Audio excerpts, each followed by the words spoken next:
Bien, bonjour. Nous sommes aujourd'hui encore avec notre ami Tom Renaud. Oui.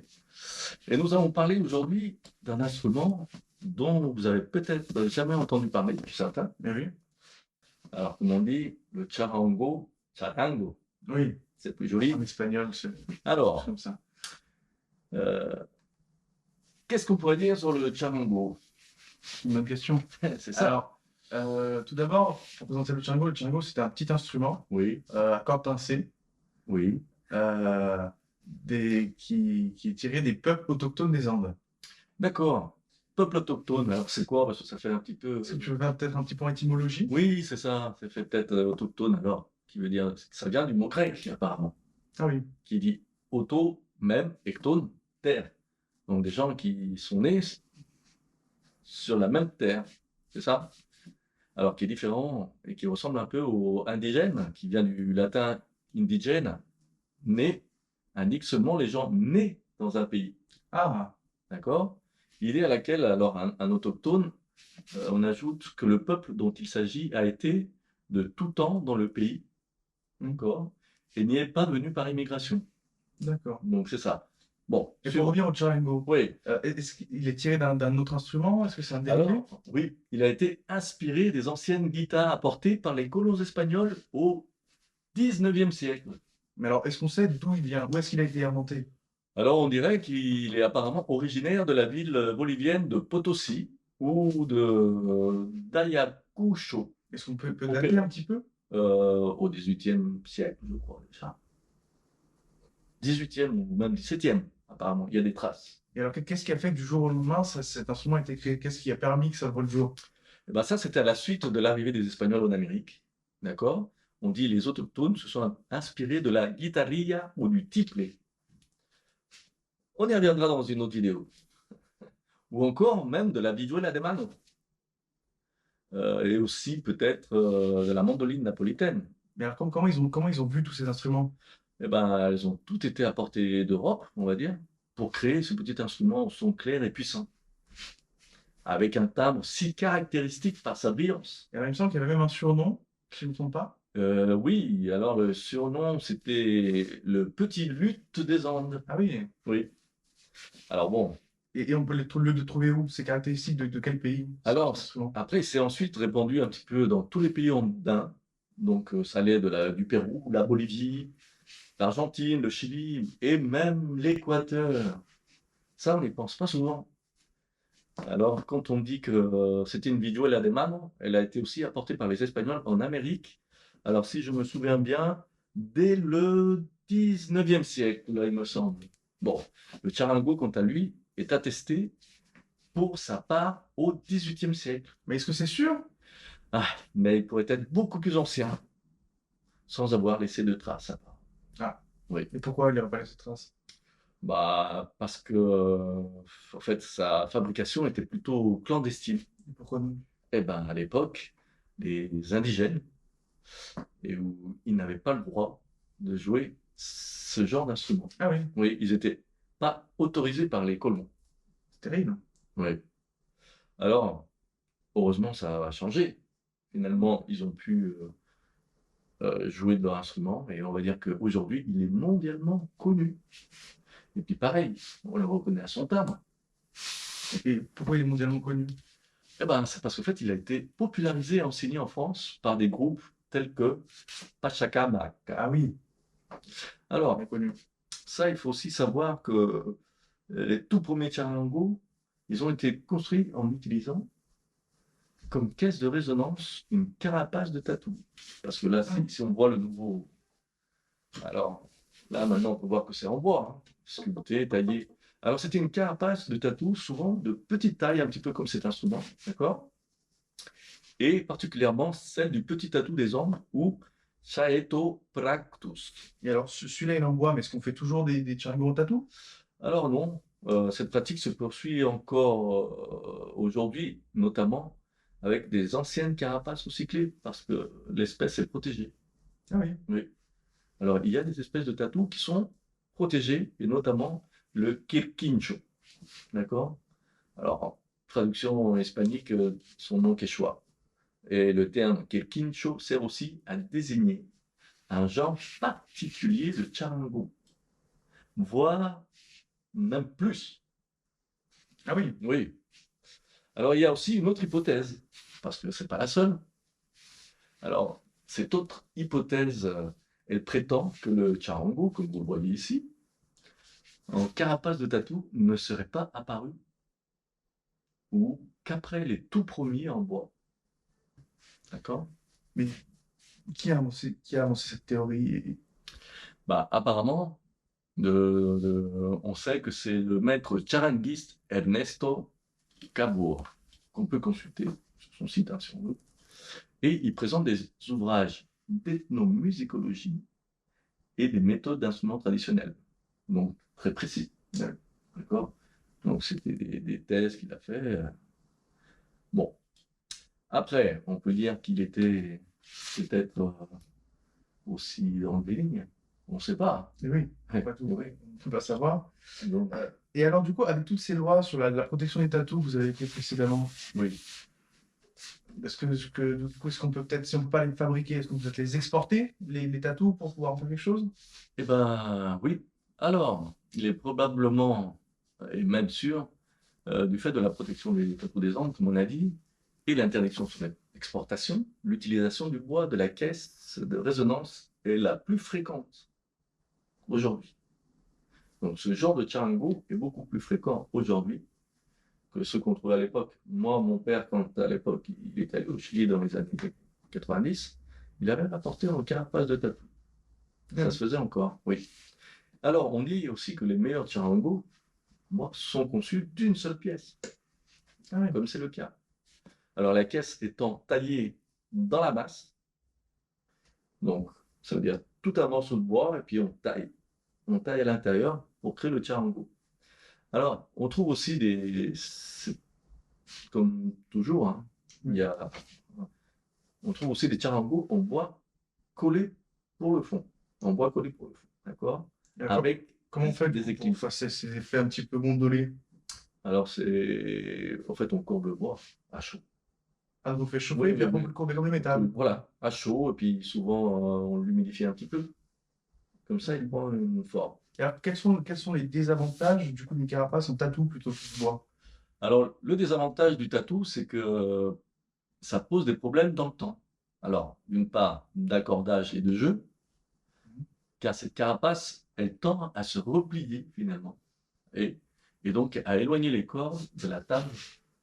Ici, ça se replie, ça éloigne les cordes de la table d'harmonie et du manche. Ah oui. Oui. Alors, la petite taille de cet instrument viendrait du fait que les indigènes n'étaient pas autorisés par les Espagnols, comme on l'a dit tout à l'heure, à jouer. Ça leur était interdit. Ah, donc c'est pour le dissimuler plus facilement, pour le Voilà. cacher. Voilà. Voilà. Et ça, il devait, voilà, c'est ça, pouvoir le cacher. Mais en fait, jusqu'à présent, on n'en parlait pas trop. Oui. Parce qu'il y avait des sévices quand même. Ils étaient sanctionnés s'ils étaient trop Bien sûr, pris en train de jouer ça. En plus, c'était quand même des instruments à cordes apportés, on va dire, par les colons et qui étaient réservés à cette élite. Ah oui. D'accord? Alors, maintenant, si on regarde l'instrument lui-même, il est monté sur 10 cordes groupées donc, de 5 heures. Alors, paire de cordes jouant la même note. Comme le luth. Oui, exactement, comme le luth. Et les cordes sont en nylon, comme par ici, c'est une sorte de nylon noir, voire en boyau. Et comme vous pouvez le voir, ici, on a peut-être une en nylon. Bon, sur certains, il y a une corde en métal. Et tout ça, c'est accordé souvent en partant du grave, sol, sol, do, do, mi à l'octave, la et mi. Voilà. La première corde, donc, comme j'ai dit, c'est celle-ci. Et à l'exception de la troisième corde qui est ici, et donc c'est accordé à une octave différente. Ah oui. Oui. Et donc alors, dans quel style est-ce qu'on peut utiliser ce petit instrument? Alors, le charango, lui, est essentiellement utilisé pour jouer de la musique folklorique. Ah oui. Oui. Alors, des pays andins, bien sûr.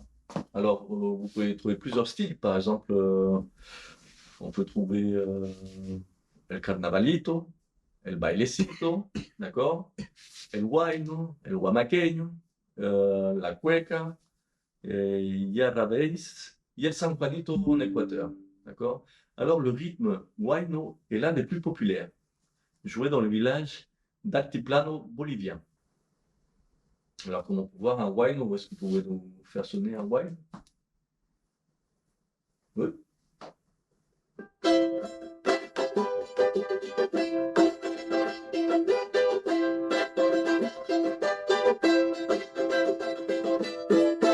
Voilà, en gros, c'est ça, les accords souvent utilisés dans un wine. Alors, à partir de là, on va parler du répertoire, peut-être. Non? Oui. Bon. Alors, le grand air, El Condor Pasa, est basé sur cette mesure. Ça veut dire deux mains descendantes, une montante. Je ne sais pas si on peut. Tchac, tiki, tchac.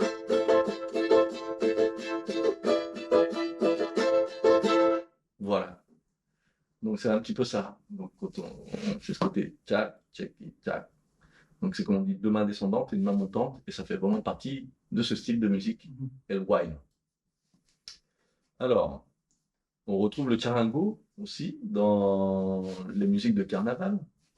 Alors, par exemple, certains groupes de morenada, tundiquistes, caporal, saya, etc. Ah oui. Oui. Mais donc, du coup, où est-ce que je peux me procurer? Aussi sont fabriqués ces charango? Alors, ils sont fabriqués du Pérou jusqu'en Argentine, en passant par la Bolivie et le Chili. Alors, tout à l'heure, on parlait de certains groupes comme la morenada, le caporal, saya. Moi, j'ai connu un petit peu ces rythmes que je ne connaissais pas, avec un certain monsieur Estoy Jean-Pierre, C'est Jean-Pierre, oui. qui a créé un répertoire un peu cette musique, qui a aimé cette musique quand il est parti En Bolivie, oui. en Bolivie, hein. C'est ça? C'est ça.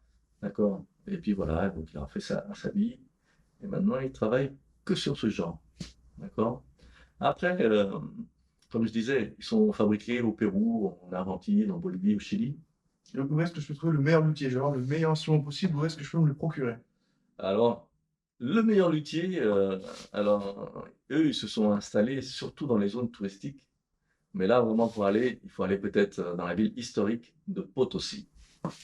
Potosi ou La Paz. Donc, en Bolivie, alors. Oui, en Bolivie. Alors, c'est vrai que ce sont des quartiers touristiques, mais bon, il fallait bien vendre, Et oui, le maximum. vendre un maximum, hein, c'est bien ça, hein. Alors bon, après tout, maintenant, aujourd'hui, avec l'arrivée de ce qu'on va dire le e-commerce, Internet, aujourd'hui, c'est vrai qu'ils assurent une grande partie des exportations. Ah oui. Oui. Alors, Donc, ça veut dire qu'il y a encore une production qui est devenue plus grande encore. ah bah oui, effectivement. C'est ça qui fait un petit peu aujourd'hui comment est-ce qu'on dit, le nombre on a vu que ça a explosé. En fait. Ah oui. Ouais. Alors, on peut voir aussi même en Argentine, hein, il y a eu des luthiers qui fabriquent. Ils envoient dans toute la planète, alors. Exactement. Voilà. Donc, ce petit instrument, le charango, bah, comme vous avez pu le voir, c'est vrai que son son est particulier, Ouais, c'est original. très caractéristique. On peut voir qu'il est assez aigu, finalement. Donc, ce qui fait qu'il passe au-dessus de beaucoup d'instruments. Quand il n'a pas besoin de plus de caisses. Et souvent, il peut accompagner quasiment tous les styles. Oui, Voilà. il est utilisé dans certains orchestres dans ces pays là-bas. J'ai même vu des gens qui l'utilisaient pour faire du jazz. Même du rock, j'ai vu Du des rock. changos un peu électriques qui utilisent pour faire du rock, maintenant avec des pédales, et ça donne un son ça apporte vraiment quelque chose aussi, je trouve. Ça apporte quelque chose. Bah oui, voilà. Après, il y a aussi des jeunes aujourd'hui, même des jeunes femmes qui ont réussi à se faire un nom. Oui, Je sais pas, tu en connais quelques-unes, peut-être? une femme, bah, il y en a une bolivienne Oui, qui fait des millions de vues sur même TikTok, YouTube, d'accord. qui a percé à travers le monde, hein, même des gens qui ne sont pas du tout concernés par ce type d'instrument, Oui, oui. mais qui n'en ont pas connaissance, le découvrent avec des gens sur Internet tous les jours, hein. Bah oui, c'est ça. C'est que finalement, Internet aujourd'hui, c'est un moyen de diffusion qui a ouvert les portes à beaucoup de choses. Pas, je pense pas uniquement à cet instrument-là. Oui. Mais c'est vrai que le marché du charango qui était fermé à la base sur l'Amérique du Sud, quand même très Oui. fort sur l'Amérique du Sud, Oui, bah, comme on l'a dit, maintenant c'est international. exactement. Donc voilà, nous allons peut-être, ça serait bien peut-être d'écouter un petit morceau. Oui, Qu'est-ce que vous en pensez? très bien, on peut essayer. Est-ce qu'il y a un petit air, un petit morceau de trad que vous connaissez, qu'on pourrait faire?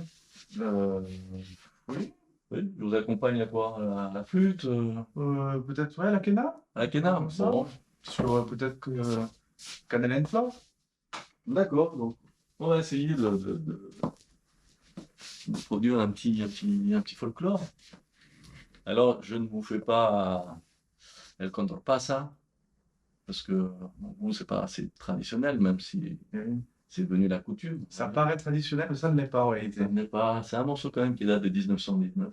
C'est ça, qui est à la base dans une pièce de théâtre. Exactement. Donc en fait, c'est une bande son au final d'un film. Voilà. Enfin, d'un film. Une pièce de théâtre, exactement. Et beaucoup de gens pensent que ça a été, que c'était vraiment une musique C'est ancestral, ouais, c'est ça. ancestrale. Bon, elle est devenue, on va dire, par la force des choses. C'est ça. C'est devenu représentatif quand même du style un peu traditionnel sud-américain. Exactement. Parce qu'il y a eu des groupes traditionnels qui l'ont repris, en Oui. fait. Et ça fait aussi ce côté où les gens se sont dit, bah, c'est traditionnel, puisque c'est un groupe de musique traditionnelle. C'est ça. Mais il peut aussi créer des choses très, très contemporaines. Oui, oui, c'est vrai. Et voilà. Bon, donc, on y va.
Donc, eh bien, merci pour cette écoute.